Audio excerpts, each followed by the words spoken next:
যুক্তরাষ্ট্রে অবৈধ অভিবাসীদের বিরুদ্ধে শুরু হওয়া ঝটিকা অভিযান নিয়ে এবার সামাজিক মাধ্যমে বেশ তোলপাড় সৃষ্টি হয়েছে। প্রেসিডেন্ট ডোনাল্ড ট্রাম্পের প্রশাসনের নির্দেশে শুরু হওয়া এই অভিযানটি মূলত অবৈধ অভিবাসীদের গ্রেপ্তার এবং দেশে ফেরত পাঠানোর লক্ষ্য নিয়েই পরিচালিত হচ্ছে।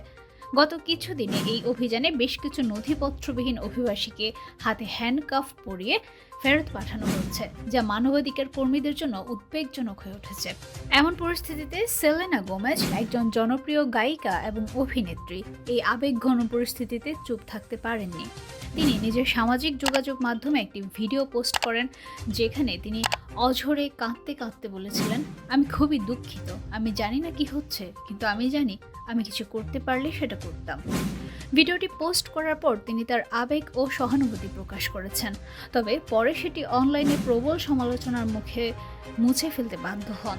অনেকেই তার ভিডিওটির প্রতি নেতিবাচক মন্তব্য করে, এমনকি তার যুক্তরাষ্ট্রে থাকার অনুমতি নিয়ে প্রশ্ন তুলেছেন। সেলেনার এই আবেগঘন বার্তা প্রকাশের পর তাকে কড়া সমালোচনার শিকার হতে হয়। যুক্তরাষ্ট্রের ডানপন্থী ধারায় বিশ্বাসী টমি লোরেন এক্স প্ল্যাটফর্মে সেলেনার সমালোচনা করে বলেন, "এই কারণে আমাদের ডিজনির শিশু তারকাদের রাজনৈতিক পরামর্শ শোনা উচিত নয়।" তিনি সেলেনাকে মনে করিয়ে দেন যে তিনি ডিজনির সিরিজের মাধ্যমে খ্যাতি অর্জন করেছেন এবং তার রাজনৈতিক মতামত প্রকাশ করার ক্ষেত্রে সতর্ক থাকা উচিত। এটি নতুন কিছু নয়, এর আগেও সেলেনা ট্রাম্পের কঠোর অভিবাসন নীতির সমালোচনা করেছিলেন।